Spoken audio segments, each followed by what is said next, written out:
বেলহাওর পাহাড় ও চা বাগান পরিবেষ্টিত জেলা মৌলভীবাজারে বেশ কয়েকদিন ধরে চলছে মৃদু শৈত্যপ্রবাহ। শীতের তীব্রতা আরও বেড়েছে।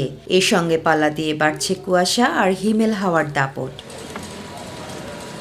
অনেক বেলা পর্যন্ত কুয়াশা আর ঠান্ডা বাতাসে আবৃত থাকে পুরো এলাকা। এমনকি দিনের বেলায়ও গাড়ি চালাতে হচ্ছে হেডলাইট জ্বালিয়ে। এই অবস্থায় খুব সকালবেলা কাজে যোগ দিতে হয় চা শ্রমিক, কৃষক সহ খেটে খাওয়া মানুষের। বড় ও রবি শস্য চাষের মৌসুমে তারা অত্যন্ত কষ্টের মাঝেই করছেন চাষাবাদ। কুয়াশা পড়ছে, কুয়াশার মাঝে আমরা কাজে আইছি।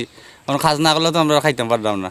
কাজ করাই লাগবো, না করলে তো পেটে ভাত মিলবো না ভাই। ঠান্ডা লাগে আমরা খাম করতাম পারি না, আমরা খুব কষ্টে আছি। দিন মজুরি করি, তো বাচ্চা কাচ্চা নিয়ে খাই, কোনো রকম ডাল ভাত দুইটা। শীতের তীব্রতায় সবচেয়ে বেশি ভোগান্তিতে পড়েছেন নিম্ন আয়ের মানুষ, দিনমজুর, রিকশা চালক ও খেটে খাওয়া শ্রমজীবীরা। ছিন্নমূল এবং দরিদ্র মানুষেরা আগুন জ্বালিয়ে শীত নিবারণের চেষ্টা করছেন। বাতাসে প্রচুর ধুলাবলির কারণে বাড়ছে ঠান্ডাজনিত রোগ। হাসপাতালগুলোতেও বেড়েছে ঠান্ডাজনিত রোগীর সংখ্যা।